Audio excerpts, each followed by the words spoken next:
श्रीमद् भगवत गीता शुरू करने से पहले मैं आप सबको एक बात कहना चाहूँगी कि हमारे जीवन में, हम सबके जीवन में बहुत सारी महाभारत है, बहुत बड़े बड़े योद्धे हैं जो हमारे दिमाग में हमसे लड़ रहे हैं।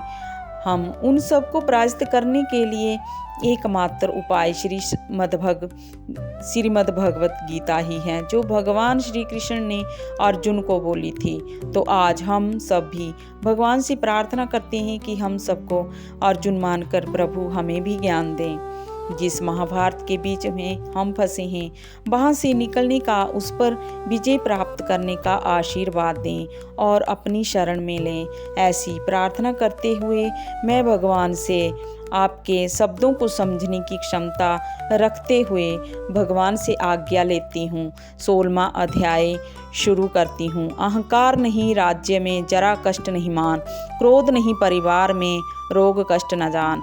ऐसे नरवर धन्य हैं जपें जो मेरा नाम, मैं उनका ही हो रहूं अर्जुन आठों याम। सब सुख दुख जिनको सम सदा, जपे निरंतर मोही वे मेरे हैं परम प्रिय। सत्य कहूँ मैं तो ही, संतोषी निश दिन रहे मेरे पर विश्वास। ऐसे भक्तों का रहूं हे अर्जुन मैं दास।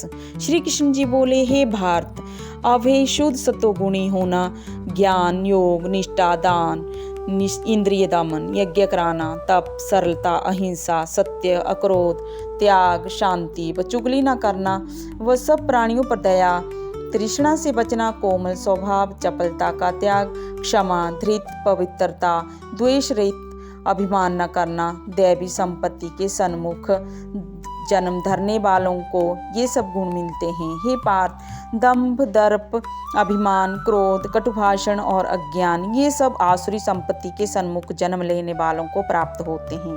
हे पांडव, दैव संपत्ति मोक्ष और आसुरी संपत्ति बंधन का कारण होती है। तुम शोक न करो क्योंकि तुम दैवी संपत्ति के भोग को जन्मे हो। हे पार्थ, इस लोक में देव और असुर, ये दो प्रकार के प्राणी उत्पन्न किए गए हैं, धर्म में प्रवृत्ति तथा अधर्म में निवृत्ति। असुर लोग नहीं जानते, उनमें न सोच न आचार और न सत्य है। उनके मन में जगत की उत्पत्ति का कारण काम से प्रेरित स्त्री पुरुषों के संयोग के अतिरिक्त और कुछ नहीं है। मलिन आत्मा, अल्प बुद्धि, दारुण कर्म करने वाले इस संसार को नष्ट करने के हेतु पैदा होते हैं और दुष्कर कर्म के आश्रित होकर ये दंभी मान और मद से युक्त पुरुष नीच कर्म में प्रवृत्त होते हैं। वे मृत्यु पर्यंत चिंता से ग्रसित रहते हैं। कामोपभोग ही सब कुछ है, इसी को सर्वस्व मानते हैं।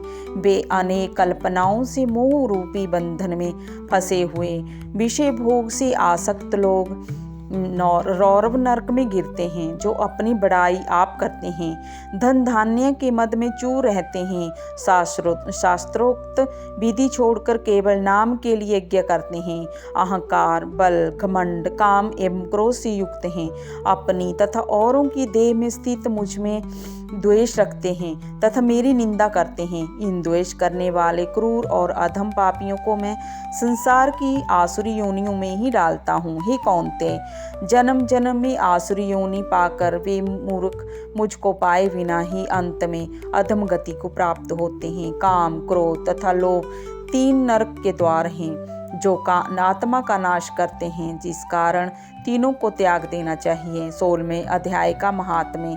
श्री नारायण जी बोले, हे लक्ष्मी, एक सोरठ देश था जिसकी राजा का नाम खड़कबाहु था।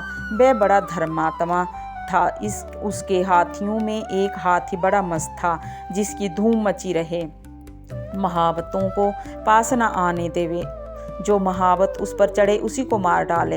हाथी के पाँव में जंजीर बंधी रही, जिसके भेद से राजा ने और देशों से महावत बुलाकर कहा, कोई ऐसा है जो इस हाथी को पकड़े, मैं उनको बहुत धन दूंगा।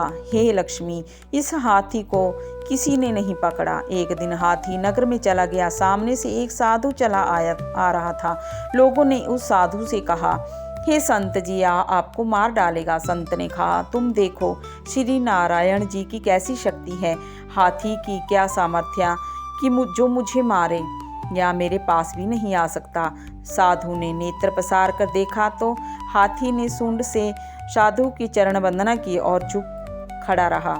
तब साधु ने कहा, हे गजेंद्र, मैं तुझे जानता हूँ, पिछले जन्म में तू पापी था, मैं तेरा उद्धार करूँगा, तू चिंता मत कर। लोगों ने देखकर राजा को खबर की तो राजा भी वहाँ आया। देखा तो हाथी साधु के आगे खड़ा है। तब साधु ने कहा, अरे गजेंद्र, तू आगे आ। हाथी ने आगे आ चरण वंदना की। तब उस गीता पाठी साधु ने कमंडल से जल लेकर मुख से कहा, गीता जी के 16वें अध्याय का फल इस हाथी को दिया जाए।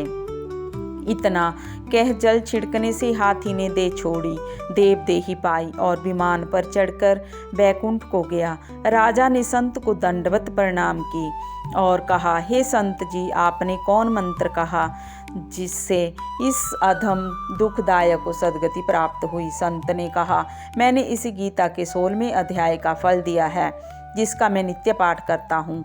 यह सुन राजा ने भी पाठ सीखा और अपने पुत्र को राज्य देकर आप वन में जाकर तप करने लगा। 16वें अध्याय का पाठ नित्य किया करें। समय पाकर राजा मुक्ति को प्राप्त हुआ।